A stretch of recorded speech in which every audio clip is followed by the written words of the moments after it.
അപ്പോൾ നമ്മുടെ ഇന്നത്തെ വീഡിയോ എന്ന് പറയുമ്പോൾ teenagers natural skin care റൂട്ടീനാണ്.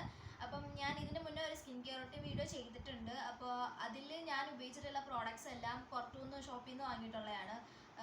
Neem pack ഒക്കെയാണ് അതിൽ യൂസ് ചെയ്യുക. അപ്പം നമ്മുടെ ഈ ഒരു നാച്ചുറൽ സ്കിൻ കെയറിൽ നമ്മൾ നീം പാക്കൊക്കെ തന്നെയാണ് യൂസ് ചെയ്യുന്നത്. നമ്മൾ വീട്ടിൽ തന്നെ ചെയ്തിട്ടുള്ളതാണ്. അപ്പം ഈ പ്രോഡക്റ്റ്സ് ഒന്നും ഇല്ലാത്തവർക്ക് വേണ്ടിയിട്ടുള്ളൊരു വീഡിയോ ആണ്. അപ്പോൾ വീഡിയോ എല്ലാവരും ഫുള്ളായിട്ട് കാണുക. എൻ്റെ നേരത്തെ സ്കിൻ കെയറിൻ്റെ വീഡിയോ ഞാൻ ലിങ്ക് ഡിസ്ക്രിപ്ഷനിൽ കൊടുക്കാം, നിങ്ങൾ വേണമെന്നുണ്ടെങ്കിൽ കണ്ടു നോക്കുക. അപ്പോൾ നമുക്ക് വീഡിയോയിലേക്ക് കടക്കാം. അതിന് മുമ്പായിട്ട് ചാനൽ സബ്സ്ക്രൈബ് ചെയ്യാത്തവർ സബ്സ്ക്രൈബ് ചെയ്ത് അടുത്തുള്ള ബെല്ലൈക്കൺ കൂടി നിങ്ങൾക്ക് ചെയ്ത് ഓണമെന്നുള്ള ഓപ്ഷൻ തന്നെ ക്ലിക്ക് ചെയ്യുക. വീഡിയോ ഇഷ്ടമായെങ്കിൽ ലൈക്ക് ചെയ്യുക, ഷെയർ ചെയ്യുക, കമൻറ്റ് ചെയ്യാൻ പറ്റും. നമുക്ക് വീഡിയോയിലേക്ക് കടക്കാം. So let's get start the video.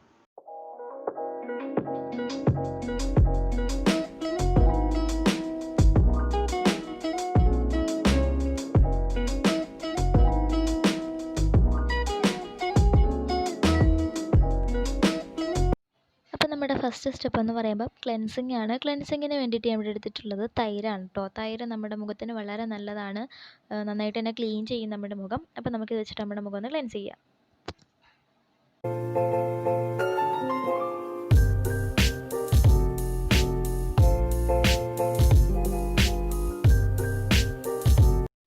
നമ്മുടെ സെക്കൻഡ് സ്റ്റെപ്പ് എന്ന് പറയുമ്പോൾ സ്ക്രബിങ് ആണ്. അപ്പോൾ സ്ക്രബിങ്ങിന് വേണ്ടിയിട്ട് ഞാനിവിടെ 1 സ്പൂൺ അരിപ്പൊടി അതുപോലെ തന്നെ 1 സ്പൂൺ പാലുമാണ് എടുക്കുന്നത്. ഇത് രണ്ടും കൂടി നന്നായിട്ടൊന്ന് മിക്സ് ചെയ്ത് കൊടുക്കാം. ഈ ഒരു സ്ക്രബ് അടിപൊളി സ്ക്രബാണ്. നമ്മൾ പുറത്തുനിന്ന് വാങ്ങുന്ന അതേ ഇത് തന്നെയാണ്. നന്നായിട്ട് നമ്മുടെ ഫേസ് നല്ല ഗ്ലോ വരുത്തും. അപ്പോൾ നമുക്കിത് വെച്ചിട്ട് സ്ക്രബ് ചെയ്യാം.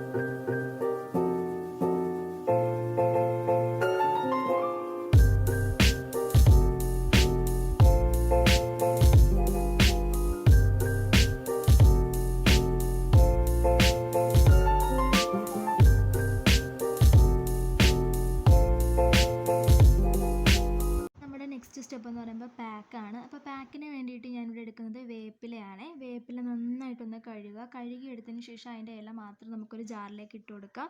എന്നിട്ട് അതിലേക്ക് കുറച്ച് വെള്ളവും കൂടി ചേർത്ത് നമുക്കൊന്ന് നന്നായിട്ട് അടിച്ചെടുക്കണം. അത് ആ ഇലയൊക്കെ നല്ലപോലെ ഒന്ന് അരങ്ങി വരുന്ന രീതിയിൽ ഒന്ന് അരച്ചെടുത്തിട്ടുണ്ട്. ഇനി നമുക്കിതൊന്ന് അരിച്ചെടുക്കണം. ഇതിൻ്റെ വെള്ളം മാത്രമായിട്ടൊന്ന് അരിച്ചെടുത്തതിന് ശേഷം ഇനി നമുക്കിതിലേക്ക് നിങ്ങൾക്ക് വേണമെന്നുണ്ടെങ്കിൽ മുൾട്ടാണി മിട്ടി ചേർക്കാം, അല്ലെന്നുണ്ടെങ്കിൽ കടലമാവ്. അപ്പോൾ ഞാനിവിടെ കടലമാവാണ് എടുക്കുന്നത്. എന്നിട്ട് അത് ചേർത്ത് നല്ല പേസ്റ്റ് രൂപത്തിലൊന്ന് ആക്കിയെടുക്കുക. അതിലേക്ക് കുറച്ച് മഞ്ഞൾപ്പൊടിയും കൂടി ചേർത്ത് നമുക്ക് പാക്കായിട്ട് ഇടാം.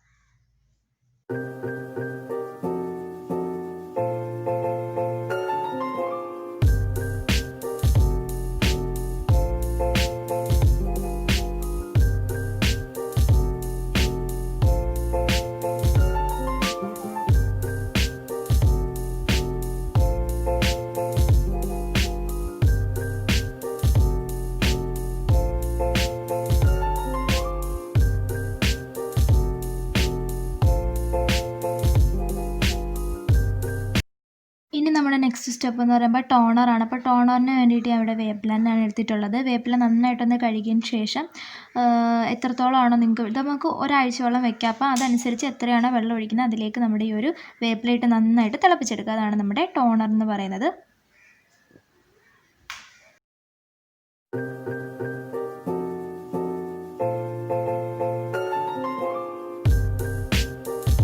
അത് കഴിഞ്ഞാൽ പിന്നെ മോയ്സ്ചറൈസിങ് ആണ്. അപ്പോൾ ഇതിന് വേണ്ടിയിട്ട് ഞാൻ ഇവിടെ ബേബി ക്രീമാണ് എടുക്കുന്നത്. നിങ്ങൾക്ക് വേണമെന്നുണ്ടെങ്കിൽ അലോവേര ജെൽ എടുക്കാം, അല്ലെന്നുണ്ടെങ്കിൽ വേറെ ഏത് മോയ്സ്ചറൈസർ ക്രീം വേണമെങ്കിലും എടുക്കാം. അപ്പോൾ അതിൽ എടുത്തിട്ട് നമുക്ക് നന്നായിട്ട് നമ്മുടെ ഫേസ് ഒന്ന് മോയ്സ്ചറൈസ് ചെയ്ത് കൊടുക്കാം.